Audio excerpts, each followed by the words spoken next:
Hello guys, in this video I'm going to show you how to edit your TikTok in the TikTok app.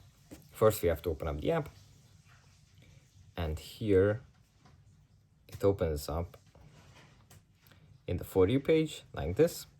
From here we just go into the bottom row, click on the plus icon, then we start recording like this, very simple.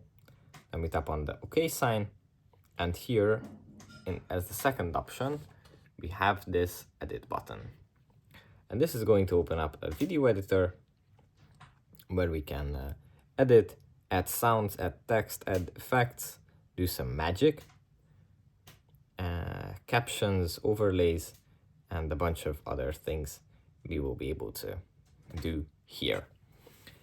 That's basically it for this video. I hope it was helpful for you guys, and I'll see you in the next one.